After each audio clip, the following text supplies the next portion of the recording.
Hello, welcome to the introductory lecture for this Advanced Music Theory and Composition 2 class. I have a few things I want to talk to you about before we get started. First of all, I do a lot of tactile learning in this class, and so we're going to be you are going to be continuing to use your software, Finale and Sibelius, whichever one you use. But we do a lot of handwriting because it's a way of getting into the music that you can't when you're just transcribing onto software. And so for some of you students, you've been doing that with me already in the previous course. For some of you, that'll be a little bit new, and some of you may find some of this to be a little bit of review for this first week or so, but that's okay.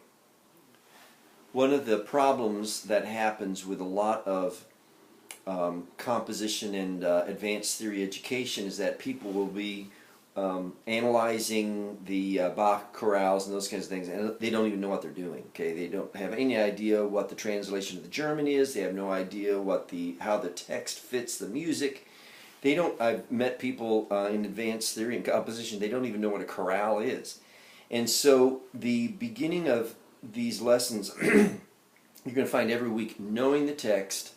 And how it relates to even the harmonizations that Bach did in different situations is going to be very important. So your first, I'm looking here on my computer to follow your syllabus. You have a supplementary introductory assignment that I have you doing, and that's to write this short paper. It's very short. We only want 3 paragraphs or so.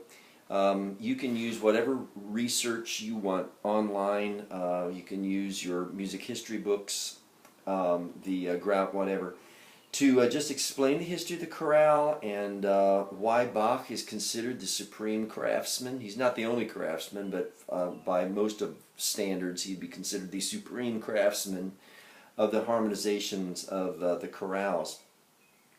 And then how he used those chorales in larger works, the cantatas and the oratorios and that kind of thing, just so that you've got a basis of understanding.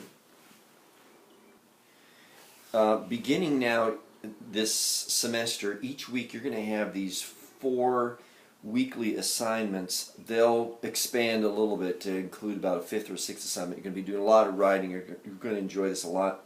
So the first thing is you'll be taking this, select any chorale that you want from the chorale collection. You know, play through them, sing through them, find something that you really love. You're going to look up the German title. Look up the English translation. There's going to be plenty of sites online that'll give you the complete translation of the chorale. Some of the chorales have more than one translation because they might have used the different texts in the same meter for different chorale for the same chorale tune, reharmonize it, that kind of thing. But select one of those texts, print it out. And then I want you to hand transcribe with pen and paper on staff paper. I want you to hand transcribe an exact copy of that Bach chorale, his harmonization. You're going to learn a lot from that. Then you're going to hand in that chorale in a JPEG image to me.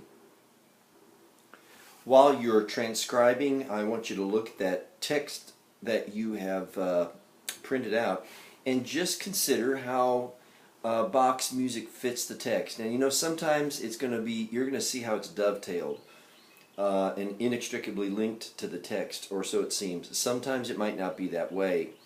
But nonetheless, I want you to consider that. And then finally, I want you to analyze the chorale. Some of you are going to have quite a bit of advanced analysis ability, and some of you are going to come in here with some basic ability. Do your best. I want to see where you're at. I'm going to grow you from that. And go ahead and cheat if you have to. This is not a test, so if you have to ask somebody, if you have to get online, there's some other places online that are going to show you the analyses. But you're going to handwrite that in as well. So whatever you have to do to show me that what your level is of analysis at this point. I'm not concerned about your ability to do thorough analysis at this point as much as I am your ability to understand the music, understand analysis. Don't get bogged down in this. If you have a problem, if you spend more than, you shouldn't spend more than 10 minutes analyzing this chorale. If it's more than that, call me and I'll help you through it. What I've just said is going to cause a lot of people who are traditionalists to have apoplexy, but I'm just going to say I'm all about being very, very practical. And the fact of the matter is that most people go through school taking all their theory and they find they never use it and they forget it.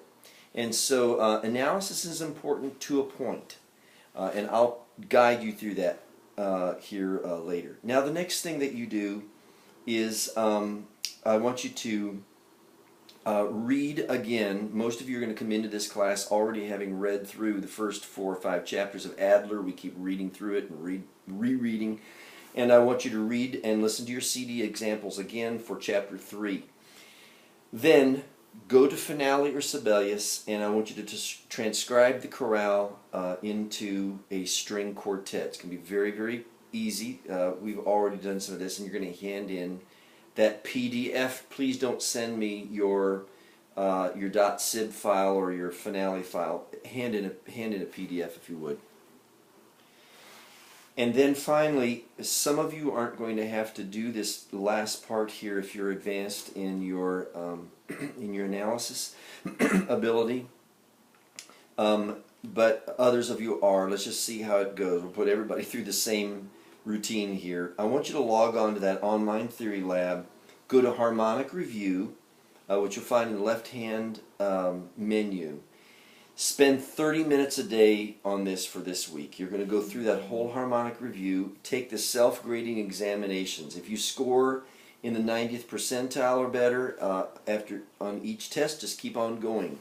If you don't, stop and review and get yourself to the place where you're scoring 90% on that. And then at the end of the week, I want you to tell me where you were on this thing. Where, were you getting it? Or are you finding yourself deficient? Again, I am not after having perfect theoretical analysis. For the most part, it's not practical. However, it's important to understand the basic concepts and be able to communicate in theoretical language, just like it's important to know basic grammar in the English language and how to spell correctly. That's it for this introductory lecture, and next week then we'll be doing more writing. Don't hesitate to call me with anything, those of you who are registered students. Those of you who are taking this free online, don't call me. Okay, you need to register first. I can only help those who are registered users. Thank you so much.